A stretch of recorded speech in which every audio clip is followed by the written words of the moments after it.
नमस्कार दोस्तों, आप सभी का स्वागत है फिर से एक बार अंकित राठौर के चैनल में। और उम्मीद करता हूँ सभी लोग ठीक होंगे, स्वस्थ होंगे और दिवाली अच्छे से मनाई होगी सभी लोगों ने।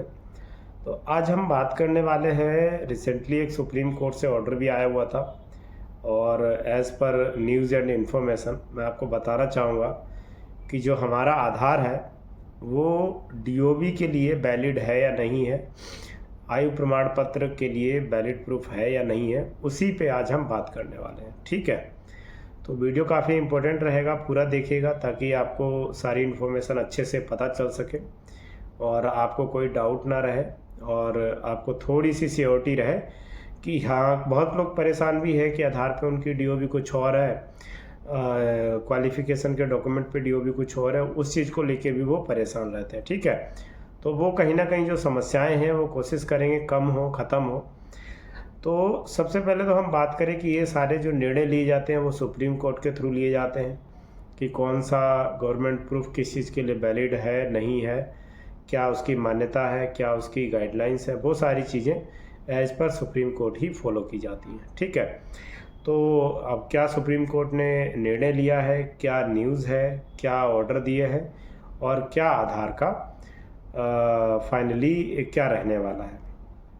तो सुप्रीम कोर्ट ने सीधे बोला है कि जो आधार कार्ड है, ऑर्डर निकाला हुआ है, जजमेंट दिया हुआ है बाकायदा, कि जो आधार कार्ड है वो वैलिड नहीं है आपके आयु प्रमाण पत्र को प्रूफ करने के लिए। ठीक है, यानी आप इतना समझिए कि एज प्रूफ के लिए वो वैलिड डॉक्यूमेंट नहीं है। आधार जो है वो आपके आयु को प्रमाण नहीं करता है, ये चीज़ आपको ध्यान रखनी है। ठीक है, वैलिड डॉक्यूमेंट की अगर हम बात करें जन्म प्रमाण पत्र के लिए तो वो या तो आपका एसएलसी रहेगा, स्कूल लिविंग सर्टिफिकेट होता है, अदरवाइज आपके 10th के मार्कशीट हो गई और ऐसे ही जो डॉक्यूमेंट होते हैं, स्कूल क्वालिफिकेशन मार्कशीट जो होती है, that is the valid document for your date of birth, right. And also one more document which is birth certificate. ठीक है, तो जन्म प्रमाण पत्र जो हमारा होता है वो भी वैलिड डॉक्यूमेंट है हमारी एज को प्रूफ करने के लिए।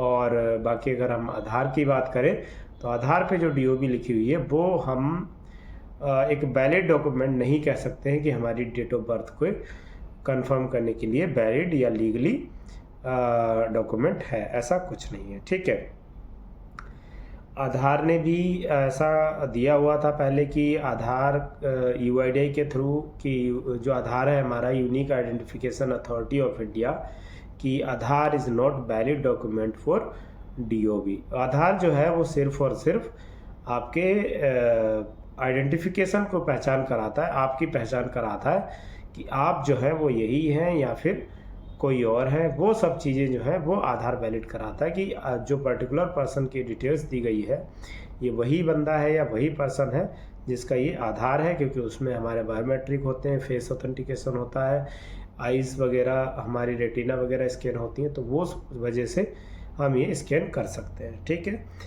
ये जो मुद्दा उठा था ये क्या हुआ था कि एक मामला था बाइक एक्सीडेंट का, तो उस केस में कुछ हुआ था कि वो डेट ऑफ बर्थ को लेके कहीं पंगा पड़ा था कि मुआवजा जो था उनको ज़्यादा मिलना चाहिए था, ऐसा कुछ था सिस्टम, हरियाणा का कोई केस था, तो उस केस में ये मामला उठा था। ठीक है, and as per section 94 school certificate is the valid document for date of birth, right. And 2018 में केवल आधार ने बोला था कि केवल आपकी पहचान कराता है, इट इज़ ओनली पहचान प्रमाण पत्र और इसके अलावा कुछ नहीं है।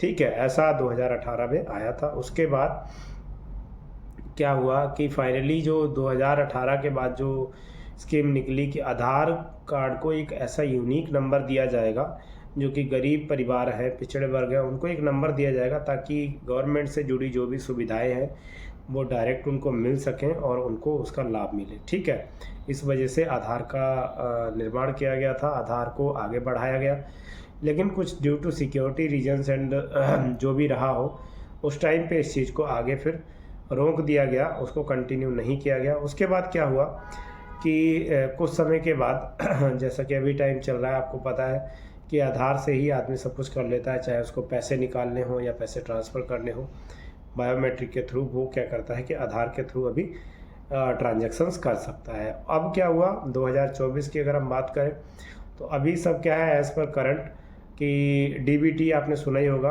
आधार बेस्ड जो ट्रांसफ़र होता है, यानी डायरेक्ट बेनिफिट ट्रांसफ़र जो गवर्नमेंट के थ्रू आप लोगों के अकाउंट में आते हैं, चाहे वो पेंशन का पैसा हो, चाहे वो किसान योजना का पैसा हो, चाहे वो नरेगा का पैसा हो, किसी भी स्कीम का पैसा हो गवर्नमेंट के थ्रू अगर है तो वो आपके डायरेक्ट अकाउंट में आता है। आपको कहीं लेखपाल के पास कहीं भी जाने की ज़रूरत नहीं है, कोई प्रधान से साइन नहीं कराने, कुछ नहीं कराना है। This is the main reason for Aadhaar digitalisation, right. तो इस वजह से आधार को बहुत ज़्यादा डिजिटलाइजेशन किया गया, डीबीटी बेस्ड बनाया गया, ताकि जो भी पर्सन्स हों उनको अगर कोई गवर्नमेंट बेनिफिट देना चाहे तो डायरेक्ट उन्हीं के अकाउंट में जाए, ना कि इधर उधर हो कुछ, ठीक है। तो ये सब चीज़ें थी। बाकी आपको मैंने बताया कि आधार जो है वो डेट ऑफ बर्थ के लिए वैलिड डॉक्यूमेंट नहीं है। और बाकी आप देख भी सकते हैं, न्यूज़ पे भी है, यूट्यूब पे भी, और भी अदर्स लोगों ने भी अपडेट किया हुआ है। सुप्रीम कोर्ट का ऑर्डर भी आपको कहीं ना कहीं मिल जाएगा, ठीक है। तो यही है। बाकी मैं आपसे यही कहना चाहूँगा कि आधार को लेके आप बहुत केयरफुली रहिए। आप अपने जो भी डेटा है, अगर किसी का नया आधार कार्ड बनवा रहे हैं तो प्रॉपर सारी चीज़ें मैच करके ही बनवाएं, कुछ भी इधर उधर ना हो। और बाकी खासकर ध्यान रखें डेट ऑफ बर्थ का, ठीक है। और उसके बाद उसमें सारी चीज़ें सही से होनी चाहिए, बस और कुछ नहीं है। मोबाइल नंबर आपका अपडेट होना चाहिए, आपको कुछ काम है जो ऑनलाइन भी कर सकते हैं, और इसके अलावा कुछ नहीं है, ठीक है। बाकी मैं आपसे कहना चाहूँगा, अगर किसी का कोई क्वेश्चन है या कोई सजेशन है या फिर कुछ पूछना चाहते हैं तो प्लीज़ कमेंट ज़रूर करें, और चैनल से इसी तरीके से जुड़े रहें। लाइक और शेयर सब्सक्राइब नहीं किया तो ज़रूर करें, सब्सक्राइब करके रखें चैनल को, ताकि बहुत ही इंपॉर्टेंट टॉपिक मैं डालता रहता हूँ वो आपको टाइम टू टाइम मिलते रहें और कहीं ना कहीं हेल्पफुल हो सके, ठीक है। बाकी कुछ अगर आपकी राय हो तो प्लीज़ ज़रूर देना, कमेंट ज़रूर करना, और इसी के साथ चैनल से जुड़े रहने की प्लीज़ कोशिश करना कि चैनल से ज़्यादा जुड़े रहें, ठीक है। तो आज के लिए इतना ही, फिर मिलेंगे एक नई वीडियो के साथ। जय हिंद, जय भारत।